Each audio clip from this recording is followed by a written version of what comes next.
The Proud Faces Podcast.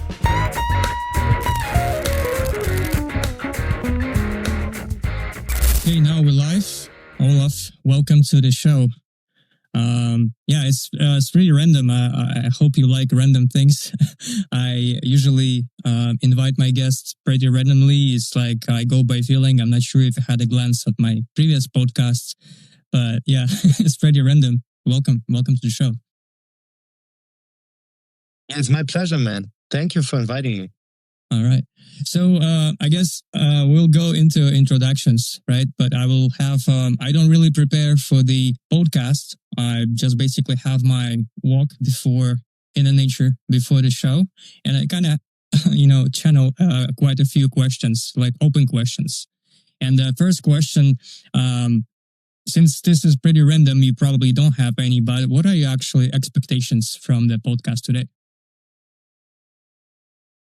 Man, I'm just looking forward to just talk to someone about all things in life, I'm not just a musician. I'm trying to,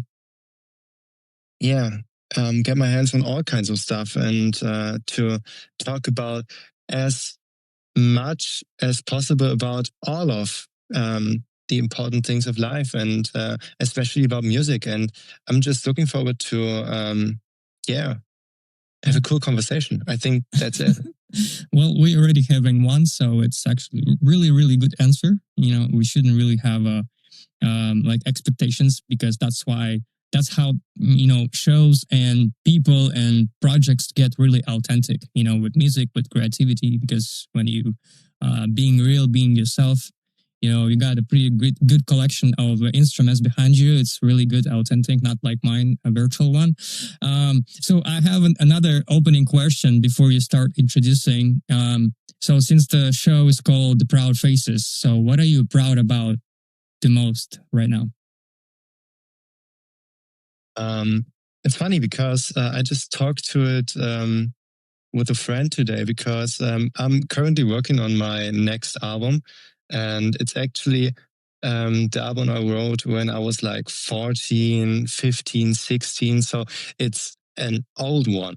And it's probably the best I've ever worked on. And I'm so proud of being able to finally record the versions I wanted to record way back. And that I am able to do music. That's probably the best answer. Yeah. Really, really cool, feeling, because I'm also a musician. That's probably how we, connected, this artists and energies, they connect randomly. We don't really have to explain why and how. It just works. It's good. Right. That's so, it. I kind of had the same, couple of projects, like when I, recorded something back in the day, and I tried to rejuvenate that kind of music, that kind of feelings. In terms of feelings, it doesn't really work, but in terms of, technique and, energies, it flows differently. It's kind of a lot of things you can actually take from there and make it better. But sometimes you just kind of leave it. Sometimes you just kind of leave it there. Don't come back. Yeah, that's it. Because when I wrote all of the songs, I was like I said, 14, 15, and my skill level was like, how do I say it? Bad. I was so bad at actually working on music, producing music. And now, a lot of years later, it looks different. So, I think that's improvement. Of course. Well, when you say a lot of years later, to me, you look like you're in your 20s. So how old are you actually? 21. You're 21 and you're saying a lot of years. I'm 34. I don't really say that a lot of years ago. At my age, you're already saying that's like must be really old soul.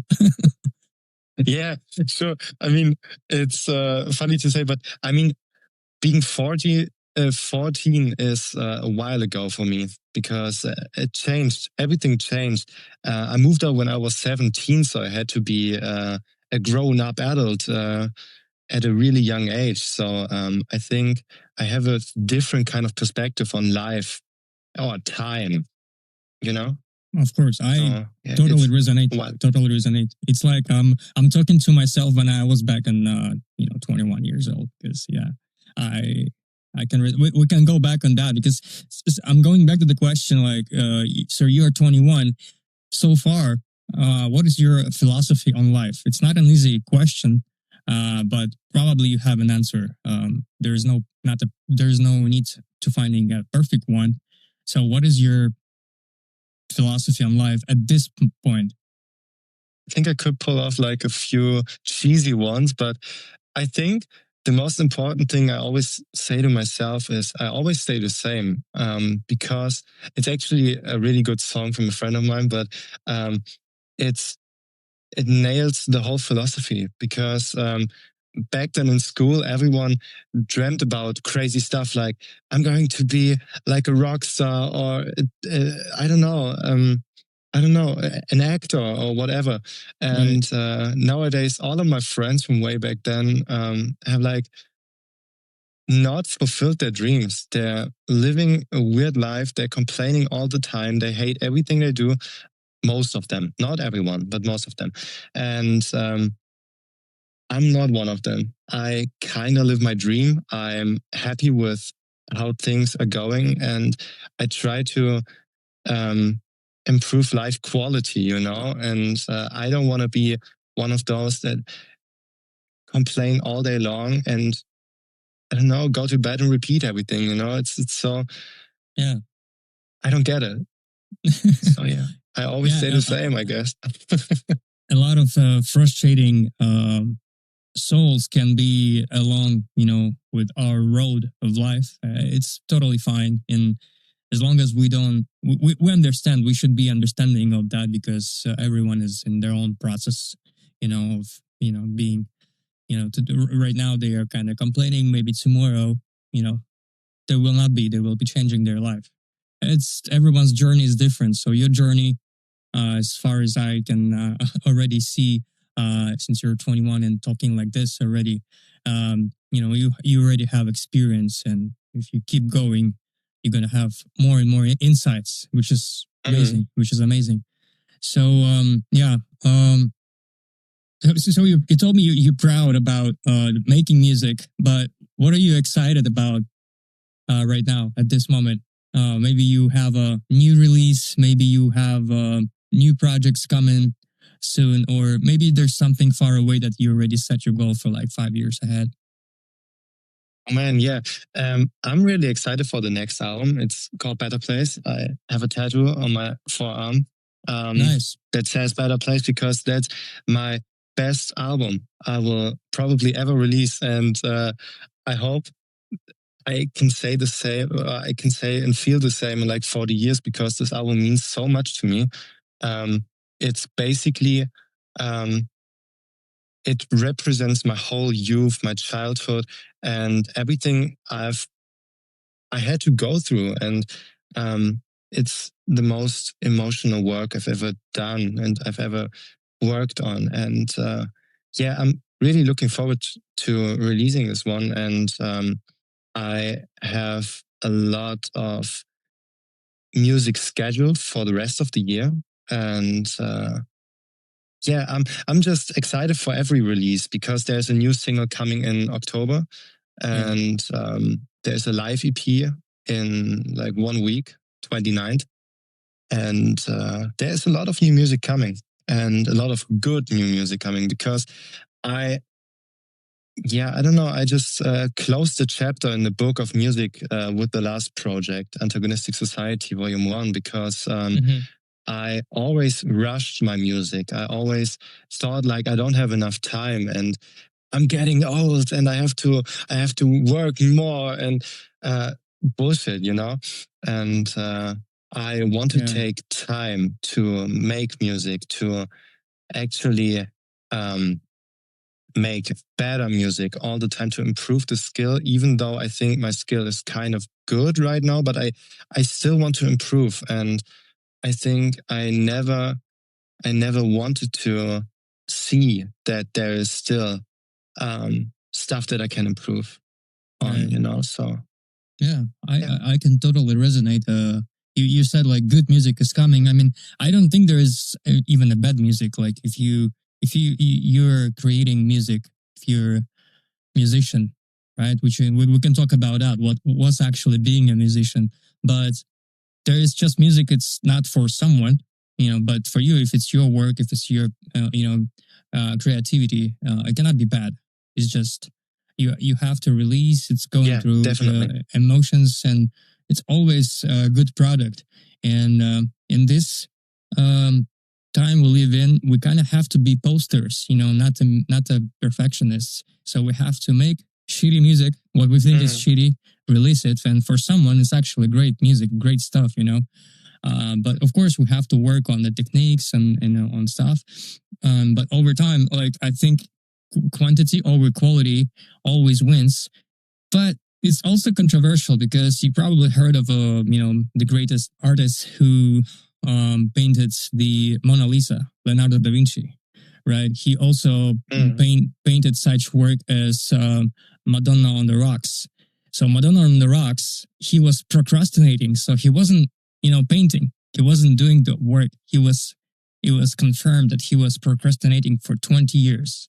So imagine just a simple simple painting. Well, it's not really simple, but for that kind of quality and for that kind of guy who does really amazing work such as Mona Lisa, well, I think 5 years is enough, 10 years is enough, but 20 years of procrastination. So sometimes like That's mad, yeah. that's really mad. So like you would be just 1 year old and he would just finish. Dude, but he actually never finished the Mona Lisa. Yeah, exactly. And the Mona Lisa, he whatever he did on Mona Lisa, it took him 15 years, and the Madonna on the Rocks 20 years. So insane. Yeah, just two works already almost 40 years. Imagine that. So, I think it has something to do with obsession at some kind of point there, you know? You have to be so focused on every detail that you can't finish this project because you think, oh, I have to redo this, I have to redo that. It's so crazy, and I can't imagine how stuck you have to be to always go back and do it again. Always had this idea fix, even ever since I was like 14, like you were saying, at that age you started music. I've heard this piece of the Verve, the Bittersweet Symphony. You probably know that one. And that piece is just so iconic. You don't really know a lot of songs from the Verve, from the album or other albums, if there are any. But everyone knows Bittersweet Symphony. And I think every artist like Da Vinci, who took 15 years for Mona Lisa and for Madonna on the Rocks for 20 years, we probably as artists, we would have like this masterpiece. But for the rest of the work, I think it's better not to procrastinate, but just to work, be, in the mindset of quantity over quality, completion over perfection. Also, they say it's really hard because you think you have to find the inspiration, but you don't really need to find the inspiration. If you chosen that this is your line of work, and you just continue with the flow, you find the flow. Yeah. It just this kind of mindset, it just takes time to realize. But I'm really happy for you that you finished that work. You put a lot in it, and maybe retrospectively in 10 years you'll see how it's gonna resonate, because maybe you'll have a tons of other albums. Hopefully, yeah. There's a lot of work to do, because I have actually couple hundred songs already written, and I just have to get the time to record them. But like I said, Better Place is probably the best album I will ever make, and if you say so, it's going to be the best one for you, and there's going to be a lot of people who find it perfect as well. It's going to be a lot of people who's not going to like it even before you release it, and if we just going to come to terms that art is not for everyone, otherwise it's not even art, so it's fine. Who cares? Dude, I mean, it's always the same. I put out an EP in 2023 called Light in the Dark, and I rushed the title track, Light in the Dark, like so bad. I recorded all the vocals in like 15 minutes, and my ex-girlfriend was asleep in the next room, and I had to be really quiet. So I thought that's the worst song, and no one will ever like this one. It blew up like 200,000 streams, and I was like, what the heck? Wow. Who Amazing. likes this song? It's so weird. I don't get it. And there were good songs because I took it off Spotify. They're just Broken and Light in the Dark left on Spotify. But Broken is such a good song. It's a moody song. It's catchy, and it just got like 14,000 streams. And I was like, no, you're just listening to the wrong song. But afterwards, I got it. It's amazing. It's okay. You can't plan it, Amazing. It's like what you're saying is like you have 200,000 streams, you have 14,000 streams, and sometimes we as artists or as social media people who are active as bloggers, right? They really get sensitive. We don't have enough likes, enough views. But recently I've heard this perspective which has opened my eyes as well, because it's so simple. It's like right here, but you don't really realize it, because imagine like you have your room, and imagine you have 10 people in your room. And it's the same if 10 people actually listen to your song. So you would be really happy to perform for 10 people because you cannot fit more, right? But when people get frustrated that they have 14,000 streams, it means 14,000 people clicked on it and they don't appreciate it. It's so weird. It's so weird. Yeah. That's it. Yeah. But I never started music because I wanted to show it to other people. It was like a form of therapy way back then. And it's so crazy that people resonate, because I sometimes get like messages like, this song saved my life, and I'm just speechless. I'm like, what the fuck? This song that actually saved my life saved someone else's life because they resonate with my music so much. And this is just mind blowing. And I'm so thankful for, to have an impact like this, because we all are looking up to other musicians or to artists in general. And when I think about the music that really influenced me, that actually like saved me in some ways, it's so crazy to be a part of someone's life in this way, So it's crazy. It's great that you have this kind of experience at your age. Because like I said, I can only look back at the same age. If I had this kind of experience, I would probably, with my previous mindset, I would probably thinking it's not enough. I have to keep going. I would have a, FOMO syndrome that I need to keep going, doing more. But that's so dangerous. Yeah. It's dangerous. It's like you're trying to be ahead of yourself. But in my previous podcast, I spoke with the guest. Her name is Alina. She was also saying she got multiple degrees and master degrees in psychology. And she's a life coaching. She mentioned that even if we say something negative, and the other person saying that listening to that, it doesn't matter. It's still that some part of vibration supposed to resonate the way it resonates with the person. So in your case, someone actually got really resonated, that they loved it. Some people are not gonna like it, but it's the same kind of energy, that healing energy. So yeah, I'm proud of you. It's great. So I was gonna ask, what are you grateful for? But you already said it. So you're grateful. Yeah, for definitely. I had a foreshadow. Yeah, I guess a lot of musicians and people who are doing any sort of art, maybe visual art, would be watching, and they would be listening to this podcast, and they would ask the question, like really logical question. So if you're being a musician, do you really make any money? And especially talking about that case with a lot of streams, like what was your case? Man, yeah, money is a thing. it's so hard to make money as a musician because Spotify and streaming services in general don't pay as much as they could, in my opinion. And Spotify is like the worst example. But you can't take your music off Spotify because Spotify is like everyone uses Spotify, and that's the worst thing. And so you can't make good money off streaming, and you have to find other ways like concerts, merch, and Right. there's so many ways, but it's so difficult because as a small independent artist, no one actually wants to listen to your music because you're one of 100,000, especially on TikTok. You swipe and you see 10 artists, and you don't want to get into their music because their video is so low budget, and you're like, what the heck?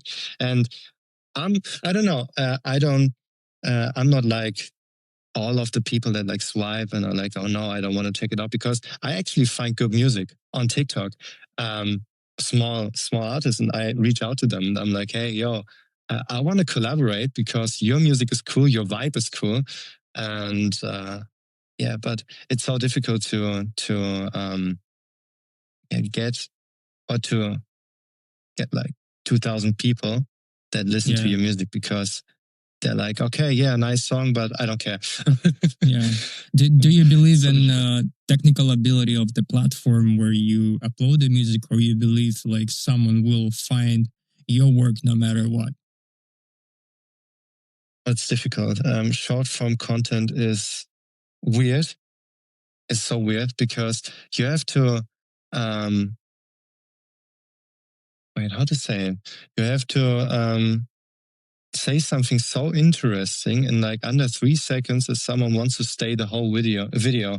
And it's difficult because a lot of stuff depends on luck, because the algorithm just pushed out your video to a couple hundred people, and if they just swipe a second earlier, your video is flatlined at like 500 clicks, and that's so weird. I don't know, the ability to theoretically reach out to all of the people around the globe is so cool.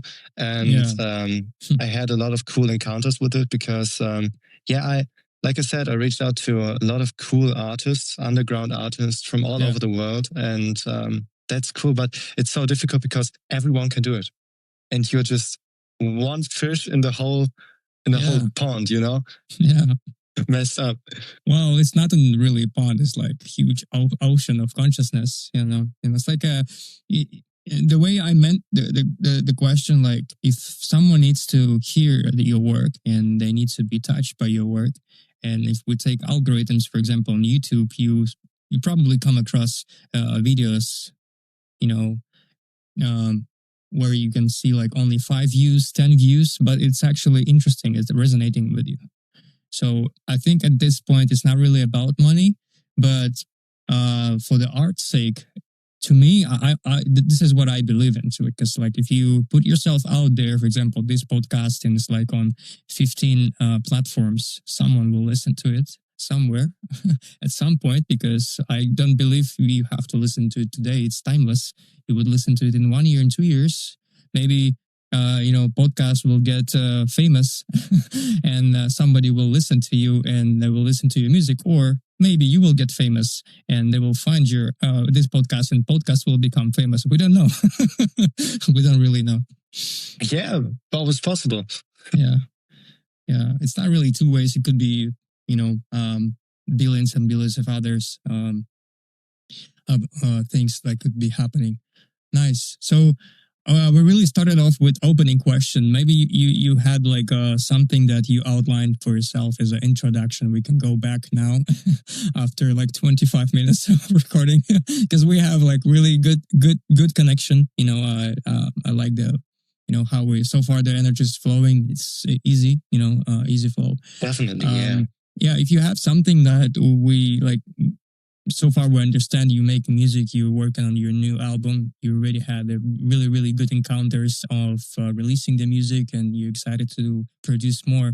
And maybe there's something we need to know. The podcast needs to hear from your journey back in the days. Something important, something that what made you write the music, and what's behind the name of Aserat. Oh yeah, actually, it all started in 2018. I think that's an interesting story how I started music.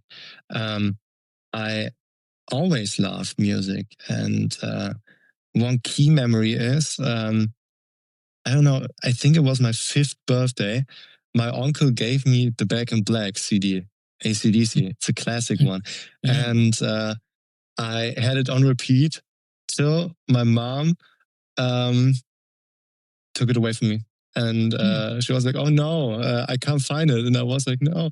And later on, I got it back. But this CD was so important to me and music in general. And then back in 2018, I had a lot of struggles with depression and stuff. And I thought like, okay, what can I do that fulfills me, that makes me happy? And actually on that day, the Wi-Fi was completely dead. And we had this old keyboard like in the corner. And I was like, fuck it. I just try it. And I don't know. I don't like the word talent, but I think I had a really good talent for it because I never played piano, never. And in like 2 hours, I played the whole acoustic version of Crawling by Linkin Park that they played back then for the One More Light tour.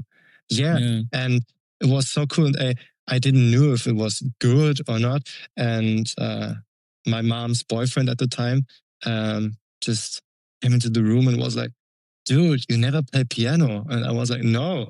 And he was like, "You should definitely do it."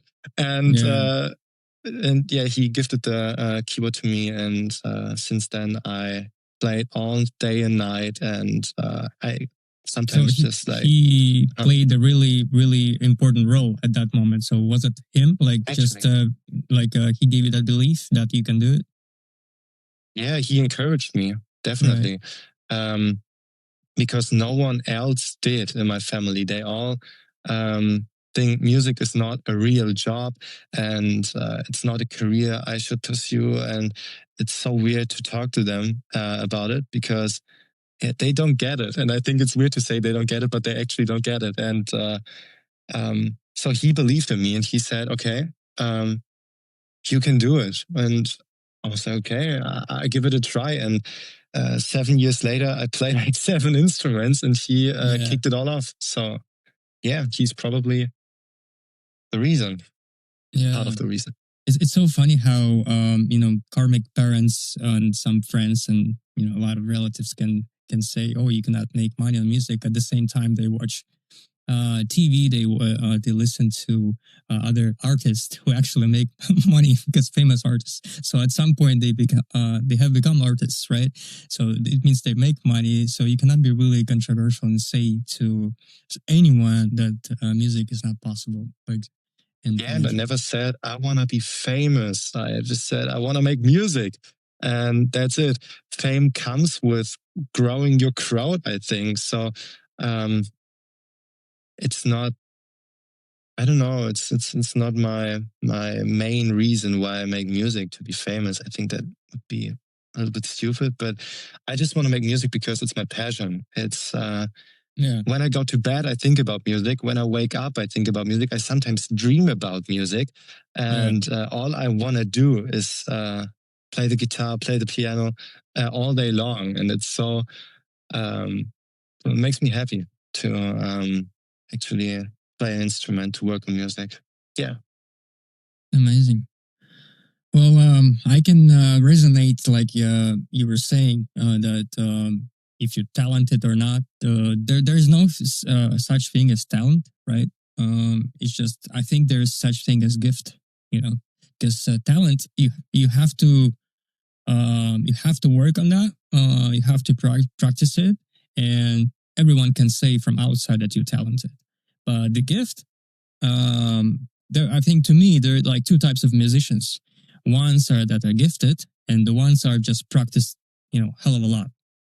And those kind of musicians, like they can play Hotel California somewhere, perfect, really good, thumbs up, woo, right? But when the person, for example, like you, and a lot of good examples as well, I've seen, and that's probably how I resonated with you on Instagram, because you have this essence that you possess, this kind of energy gift that comes from probably from somewhere, right? And you just kind of feel it, and it's all about feeling, because you basically channel music. And this kind of people, when they're not in their place, they stuck somewhere in the office job. They have wrong belief systems, false belief systems. It would be really hard for them to create art. But when you have this kind of situation, when somebody don't understand you, like your family or friends, they're saying, well, like, you cannot make money out of music, and you still keep doing it, that controversial thing's actually shaping you to actually make. Because if it would be too simple, and if everyone support you, it would be not really interesting for you, because you would actually lose it, the urge. So I think it's really important thing that someone really doesn't believe in you, and that actually kicks you higher. Yeah, sure. And the thing about talent is, that's so true. Gift is the right word. And that actually pissed me off quite often, because everyone said, oh, you're so talented. Yeah. You're talking from your Tower of Ivory, And I was like, no, I play like 8 hours a day. I played the piano for like 8 hours a day. And till I think my fingertips are bleeding. And I put so much work into it, like writing songs. I wrote over 3,000 songs, and I always try to push my limits. And then there are actually people saying, oh yeah, you're so talented. I wish I had the talent. It's not a damn talent. It's probably a little bit of gift, but so much of work I put in to actually not even master. I'm not quite there to say I mastered a skill, but I think I can do pretty good by now. That's the thing. No. Yeah, absolutely. To me, it's also like I try to find new techniques to learn, because since young age, I was self-taught, and I, had this school rock band we, assembled to play, and it was really nice. We've been playing metal like Parkway Drive and stuff like that. But that is amazing. Yeah. I grew up on Parkway Drive, Slipknot, and Korn. But I think it's also at some point when you understand. So, like, if you have a gift, if you can channel music, you can play it anywhere. And I have a really funny story, if you want to hear it, about like how I started playing the bass. Yeah, go on. Yeah, because you resonated. Like, you told me that you played the piano. From your story, I had the same thing. Like, I never played the bass, and it was back in I think it was back in Hollywood, and I was invited to play in a band, but I always wanted to sing. But the guy said, like, the main lead singer, he said, like, the place is taken. We have only the bass vacancy. I was like, okay, I mean, I can try, because I play self-taught on the guitar, and like he said, okay, let's go to Guitar Center in Hollywood and Sunset Boulevard, and we'll get your bass, and we'll start practicing, because we have a concert in 2 weeks. I was like, oh my God, it's like a Whiskey Go-Go or something like that. My first concert ever, and first time playing bass. So we roll up to the Guitar Center. I find the bass I like. I just kind of, play with it, not on it. Play with it because I don't know how. And I remember the chords from the guitar a little bit, and I thought, what if I just, kind of apply the same chords on the lower part of the guitar, and then try to slap it. So I slap my thumb, and I pick up with another finger. So it would be like a slapping sound, right? So I start playing it, and it instantly sounds really, really cool. And guess what? Like, everyone knows in the world, but that African American people, they're really, really good at, blues and jazz, and there's this guy who comes up to me in the hat. He feels like from his essence that he's really, really good at playing the blues or jazz. And he's like, "Oh, this is really cool. Can you show me how to play this?" What the heck? And it's like, I'm holding the bass for the first time. My friend is laughing somewhere. He's like, it's really hard for him to stop laughing because he understands what's going on. And this guy, like, yeah, he was like kind of on the same vibe with me. He had this kind of, ability to play as well, but he never touched the bass. And I never told him I actually playing for the first time. I actually started teaching him what I already know. Play it cool. I played cool, all the end. And guess what? Like, he picked up another bass. We left, we bought the guitar, and he was like somewhere in the back. He was continue playing, and it sounded really cool that he's like professional now bass player. That's the kind of story I have about what I think is the gift, I think. Damn, okay. That's way cooler than my story. Holy shit. That's so cool. You never even touched the bass? Yeah, I never touched it. And And in 3 weeks, so cool. we played the first show, and the band who was headlining the show, like they were listening to how we played because we were before them, and we sitting in the dressing room, and the guy is asking another bass player from the headlining band, you like, how long you guys been playing? I said, like, wow, the band is like for 5 years. I just joined the band. Oh, how long you been playing the bass? I was like, 3 weeks. Oh, I thought you're playing for years because I wasn't really paying attention what I play. I just remember stuff, like it's like automatic. And the rest, I just do crazy shit on the stage. I, jump off the stage because we play metal. I don't care. It's like, to me, it doesn't matter. So when you were like in the flow. But yeah, this story is really cool. I mean, yours is cooler because you were like at the age of like what you mentioned. I was 14, yeah. Yeah, you were So, 14. yeah. I was like already 22. Like sometimes it's too late at this age to start playing a new instrument. But No, at it's that never point, too late. I actually realized I can learn more instruments. Yeah. It's definitely never too late to start a new instrument. And it makes me sad when people actually think that way, because I have a good friend, and he's so gifted at playing the drums, and his parents never supported him and always said, no, it's not a real job and you can't make money off it. Same topic as before. And he is so gifted. I mean, he played drums for like 2 weeks and he nailed almost every 21 Pilots song, and was just mind blowing. And I'm so sad that he thinks, oh no, I'm about to turn 22. I'm too old for it. Just tell But him I think you're gonna send him the link to this podcast so he can get inspired. I tell him every time I see him, dude, you gotta get back on it. And he's like, no, I have a job. I have an everyday life. I'm so, no. Well, this is also my philosophy. Like I encountered a lot of people like this. Like when I see the talent, or I kind of have a vision that this person would be doing great somewhere else. For example, I see them in the office with my ex-colleagues. I don't. You would be a great, model. You would be a great actor. You would be a great actress. You would be a great musician. And I just keep it to myself because they have their own journey, and what I say doesn't matter. So like if the person comes to me and asks me for my opinion, and should I do this? Should I do that? Give me advice. I would do that. But changing someone else's storyline or journey is actually not really good on many levels. Many levels. Yeah, you can say like, dude, you have a good talent. You can just try to support.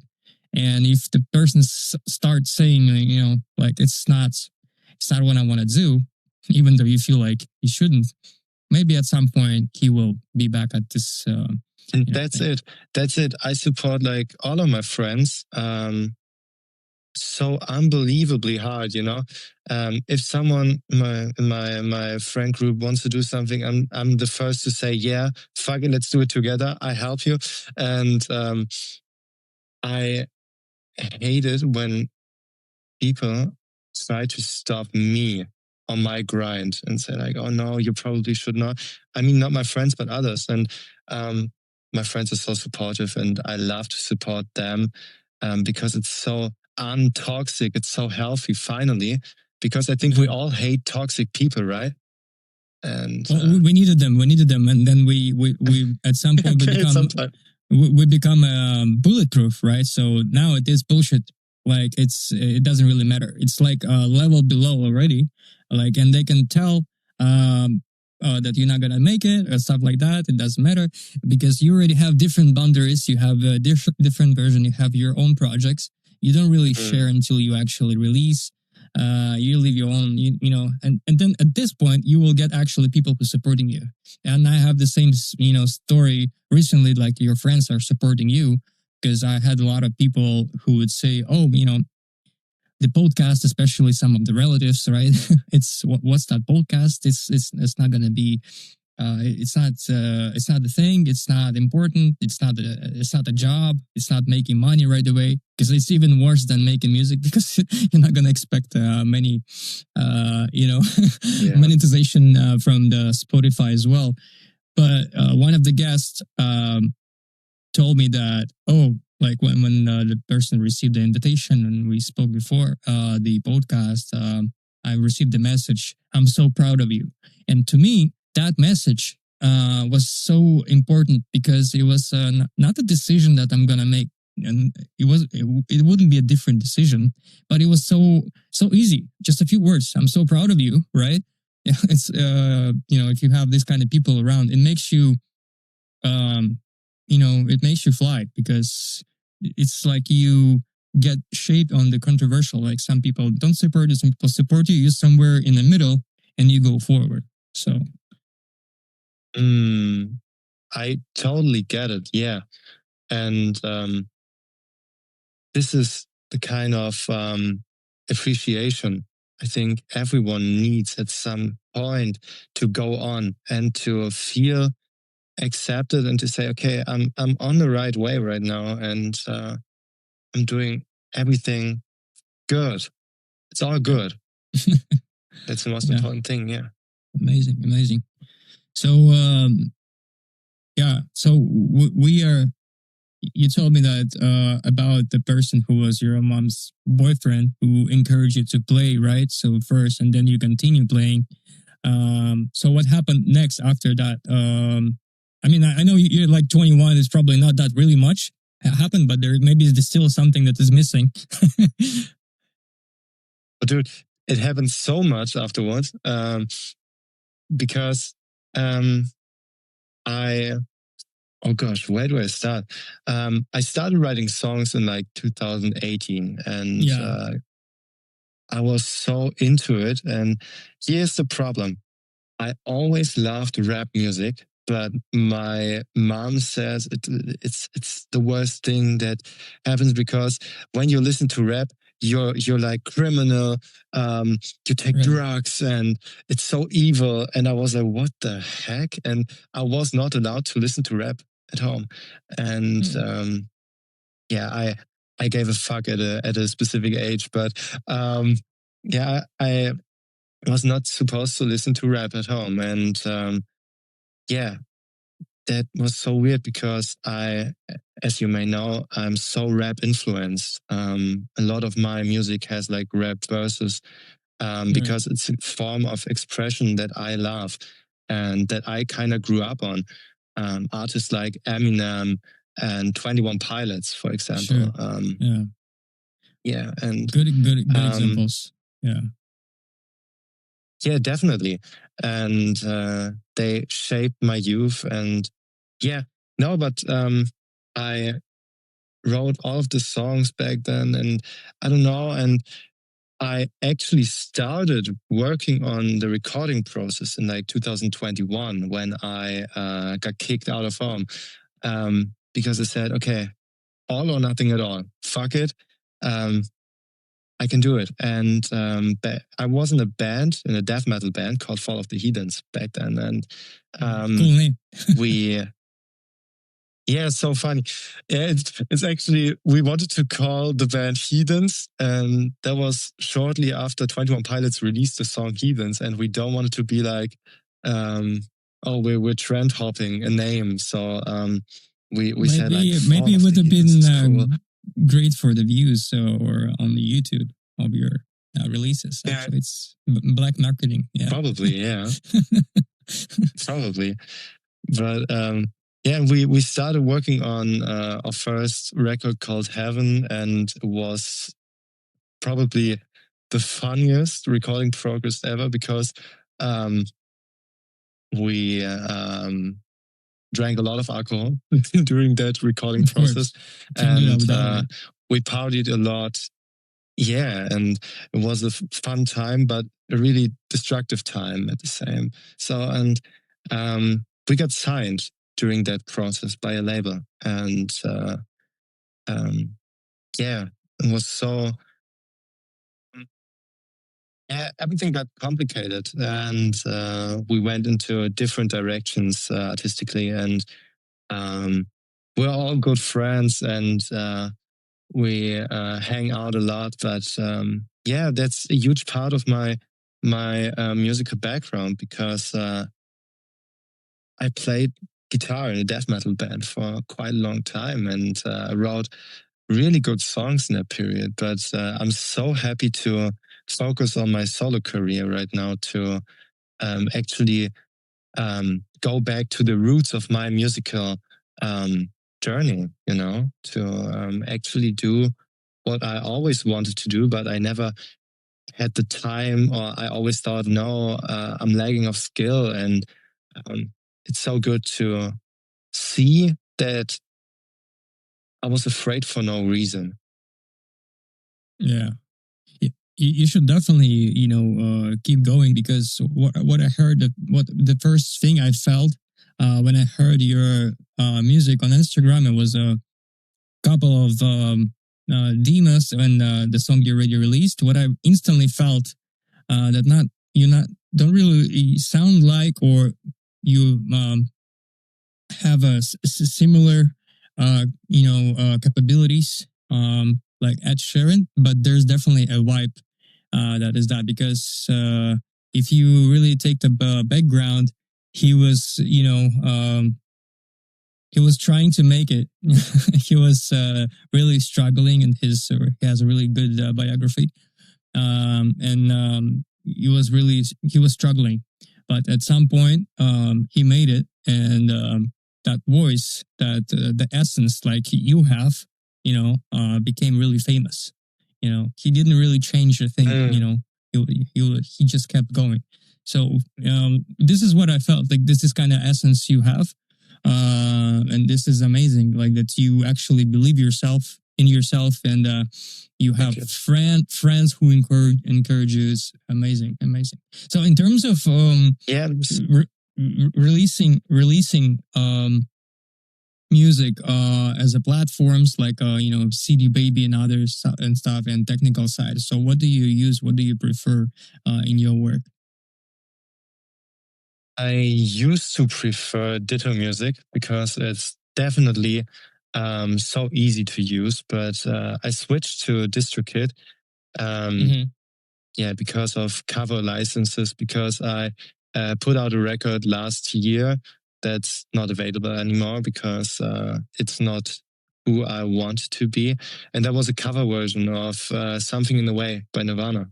And I needed the cover license to put it out. And Ditto couldn't do it. And yeah, so I had to switch to DistroKid.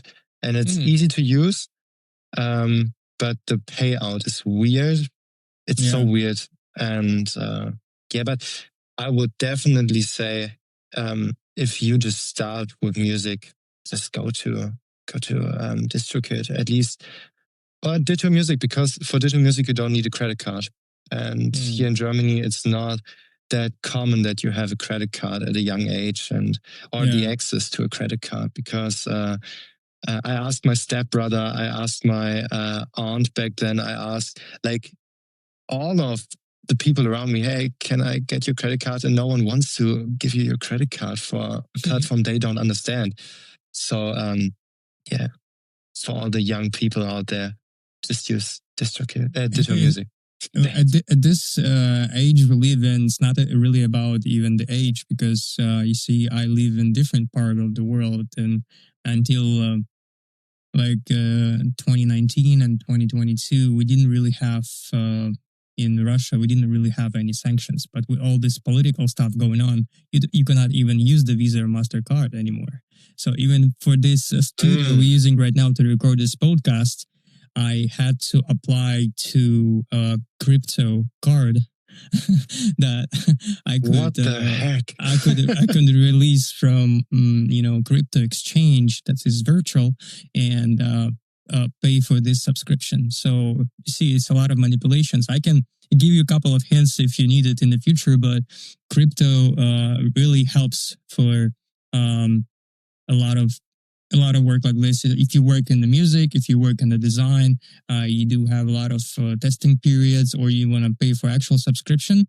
Crypto works because there's no boundaries. There are no political stuff. You just go through real simple KYC. You can use it. But have you heard about? Because I will always been using the CD Baby, and it's really easy on covers. It's easy on payouts and really straightforward statistics. Have you checked it out? I have checked it out, yeah, but I think it was way more expensive than DistroKid, right? I can't quite remember the prices, but it's almost 2 years ago that I've changed. Yeah, well, if it's for just one single, it's $5. If it's for the album, I think it's like 12 or more. But you know what you pay for, because it's worth it because it's so simple and you can track all of that. Not that I really advertise it, but but it's just I've tried quite a few. Yeah, and that's now I remember that's the thing with CD Baby that I didn't like. You pay for per release, and with DistroKid you just pay. I don't know.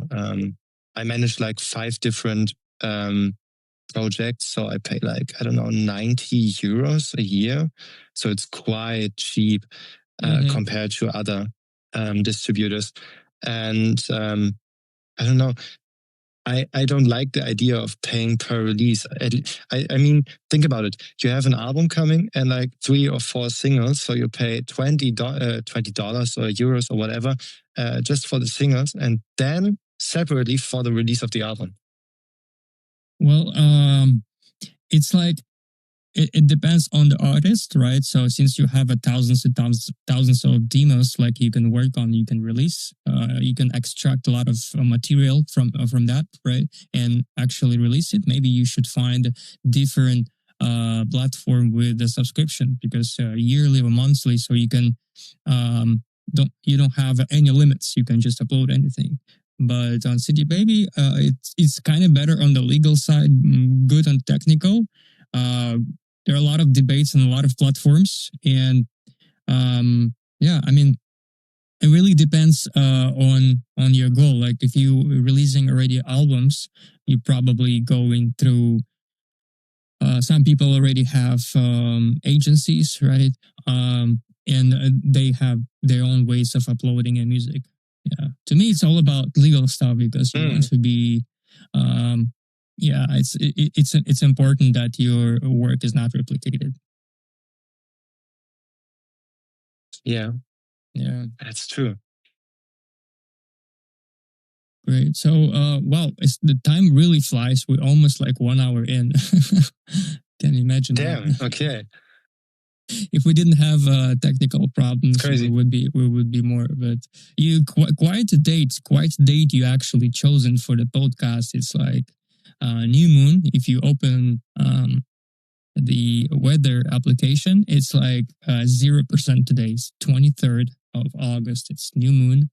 And it's from astrology, it's actually new moon in Virgo, which means the Virgo is responsible for communication, and it's all about communication. We're having podcasts. That's why it's probably so easy. It's flowing. There is another dark part of it because another thing is in Uranus. Uranus is about chaos. So it's really important not to pick up a fight with anybody. Be careful with your words. But it's not about us today. We are like grounded people. There's no toxicity, but it's really, really good dates you picked for the podcast. That's why it's time really flows fast today. Yeah, that's right. Yeah, the funny thing is about astrology. A real good friend of mine is so obsessed with astrology in a really good way. And it's so interesting because I don't have a background with it. I never cared about it. And I never read a lot about it. But as we made the album Change, the last record we put out together, he told me so much about it. And it was so interesting to dive into a new world of thinking, or a new way of thinking and understanding. Not that I liked every piece of it, but it's interesting in general.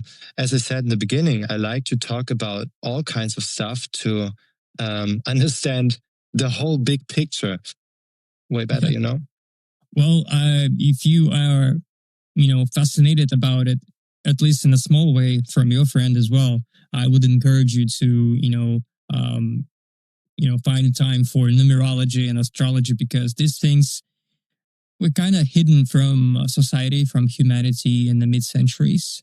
Because back in the day, before that, thousands and thousands of years ago, it was used mainly for everyone to predict the future, to have a better outcomes for everything, for business, for people, for, disasters that could be coming for the humanity. So it's like, there's even a saying that millionaires don't believe in astrology, but billionaires do. So especially for musicians, for ethereal people who live in a flow and energy, it's kind of intersecting somewhere, especially on the releases dates. On if you probably followed a couple of artists and you see specific dates when they release, because it's not a coincidence. It's actually really important. Yeah, the most or the funny thing is the Saturn return. That's a sentence I can remember. It's about, some people are scared about it and some are not scared about it, because it can mean both good and bad stuff that happens in this period of time. And that was really interesting to get a better understanding of this. But I'm not into astrology, so I can't talk about it a lot because I don't know anything about it. I was just fascinated about, I don't know anything you're talking about. Cool. that was my reaction. And yeah, you do so it was much music. captivating because he is passionate. You're like 21 and you got like thousands and thousands like of projects that you've been already created. It's like it does take time, and it does take a lot of time and work. So if you focused on one thing that you do, and that's probably the real goal of life. We talked about it on the previous podcast. The gift, the purpose of life, to find your gift. And the goal of life is to give it away. So so it's like you work on that really hard. So, but maybe there's something that you do besides the music. Is there anything, any other hobbies that you like? Man, I think this breaks the whole character, but I love playing video games. And there are just a few video games I play all over again, especially Batman, the Arkham series. It's so amazing. And I played I think I played like over 20 times. And yeah, but I'm not a 100% player. I just play the story, continue, and play the story again. And I don't care about collectors and I don't know, the Riddler trophies and stuff. I don't care about it. What do you prefer, DC or Marvel? Oh, definitely DC, because I think superheroes are just weird. It's a weird imagination of someone who can, I don't know, shoot fire out of their hands. It's so what the.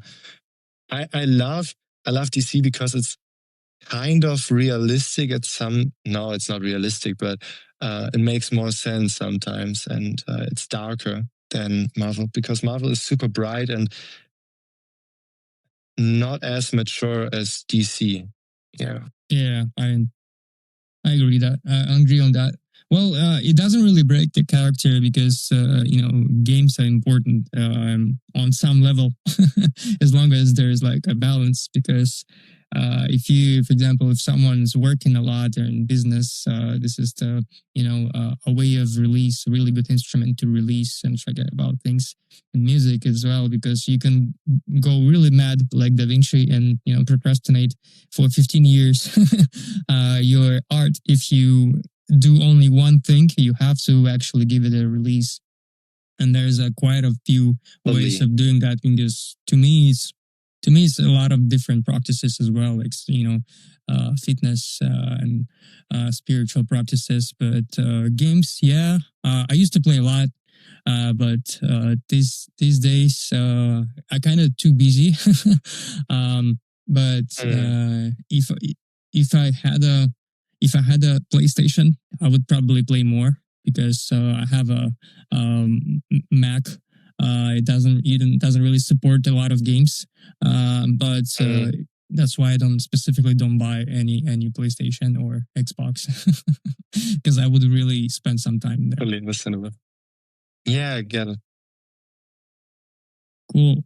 So, is there anything else like you want to share? Because all the questions I've had, I had before the show, channeled, I already asked. You shared your story. Maybe something else you want to add? Something maybe you were planning. Man, it's a good question. I was not prepared for it. Because probably afterwards I would say, yeah, I wanted to say something, but right now, I don't know. I would like to say that if there's no way, to everyone who wants to pursue music, to play an instrument, to whatever, to be creative, just do it. Because no one believed in me when I was younger, and everyone laughed at me and was like, yeah, he's just weird. But nowadays, I'm so glad I did not listen to them, because I'm so happy with what I'm doing. I'm so happy with the community I'm building, and I'm so happy with how everything turns out. And so giving up is no option. And I hope that I can encourage some people, because I actually had a nice conversation with someone on Instagram the other day, and he told me I am the reason he started playing guitar. And I was like, what the hell? That's so cool. Because no one encouraged him. I told him, dude, just go for it. Just go for it. You can't lose. Yeah. You can't lose. Yeah. Just try it. Like even the famous Stoics like Seneca, thousands of years ago, said like, until death, any defeat is psychological. So you cannot lose, basically. you can try. Yeah. I mean, you shouldn't be afraid of making music, and shouldn't be afraid of other opinions. Especially like if you release it, you can become like, there's such a thing as really popular right now is a shadow musician. A lot of people, they make a lot of music, they make millions, and no one knows them. Those people behind this millions of views on reels of this like kind of sounds like, right? No one really knows this artist. They don't really follow them, but they have tens of millions of streams. That's the meaning of becoming shadow artist. Like if you don't feel like sharing it with your community, if you care about opinion, it shouldn't stop you from making art. I support what you're saying, like on that inspiration for people, for young musicians. Definitely. Both should raise the awareness that AI art is no art, right? Because I'm Yeah. so disgusted by AI art. Because it's no art, it's just generated stuff from an algorithm. And it's so weird. Yeah, it's Those not. people are no musicians, no artists. It's not intelligence. That's the point. At this time, it's called intelligence, but it really is an algorithm. A lot of scientists, a lot of mathematicians already approved that because they know what's behind it, and no algorithm can become conscious. So maybe at someday, in some point, it will be um, actual artificial intelligence. Because the updates are coming up. GPT-5 and coming more and more and more. At some point, it will be great. It should be really, really helping us, especially in music, making music more comfortable, less stressful, especially when you're missing that part that you want to do, because you get really mad as a musician when you know, almost there, you had start cracking because you don't know what to put in there. This is where the, probably intelligence would help us. But even on the previous podcast, I spoke with on regards on coaching and psychology. I asked the question of my guest if AI is actually helping you, or it's actually you will start competing at some point. And the guest replied that there is you cannot replicate the energy. So even if it's going to become more progressive, there's still energy in the real art that cannot be replicated. But the technology itself should help us. So we should be taking somewhere in the middle where we cannot just say we don't need AI. We just do art like we used to. We should embrace the technology, make us helping us. But it cannot replace real art, of course, because there is no energy behind it. And I mean, probably Joe Rogan would debate on that, because on his podcast, like they showed like really, really impressive works and examples of good work by AI. But people who really into art, into music, into visual art, like they would say this is not this is not something that was created by a human. So yeah, this is my Definitely, opinion. AI is a cool tool, especially for medical stuff. Just read an article the other day about something that a specific type of cancer that AI can identify at a really early stage. And that's really impressive. But AI is not an artist, not in any way.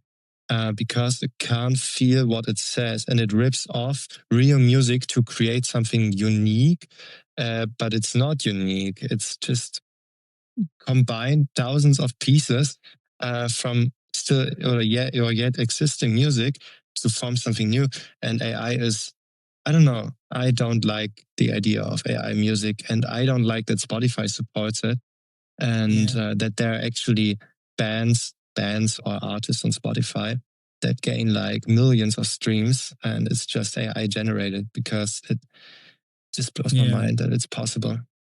Because AI knows already learned by all these algorithms that they know how we behave, and they kind of know how to control us, what we're gonna click on, what we're gonna the clickbait on that.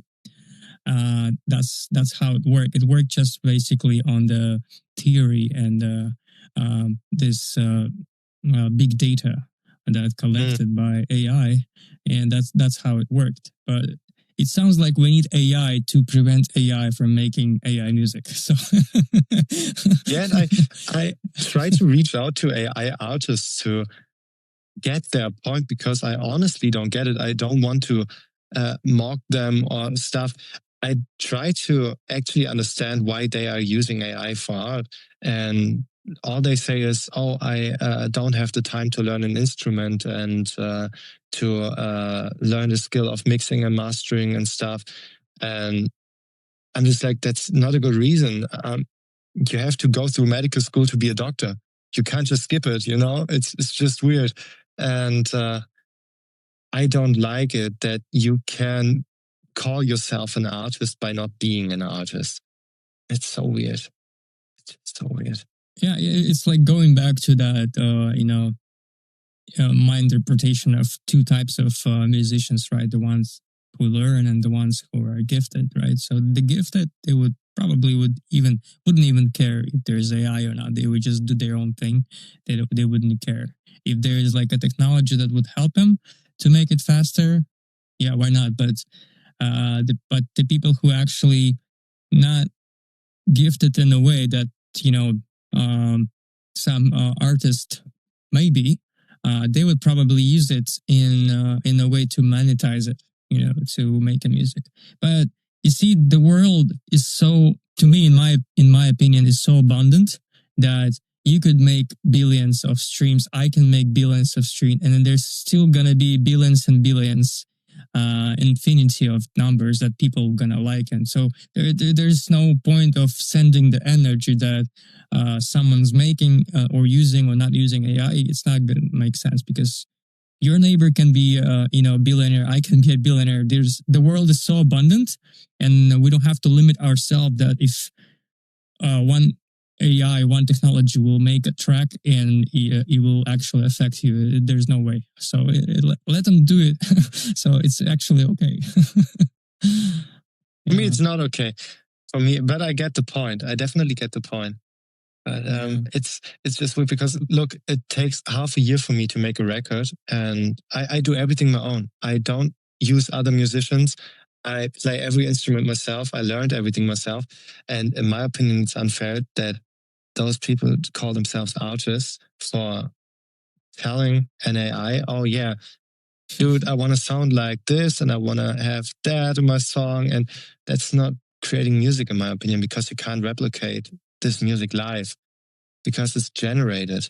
And I don't like it. Yeah, live and let die, as Paul McCartney said. Yeah, but I don't know. It's a difficult topic. AI is a tool that we should use, but not in an artistic way. Yeah, because imagine like we could really discuss like debate on whether it's a good thing or bad. And it seems like it's bad if it's making music like way faster and can be monetized. At the same time, there could be like so many real problems, life problems, right? At the jobs where people get replaced, they cannot really find a job anymore.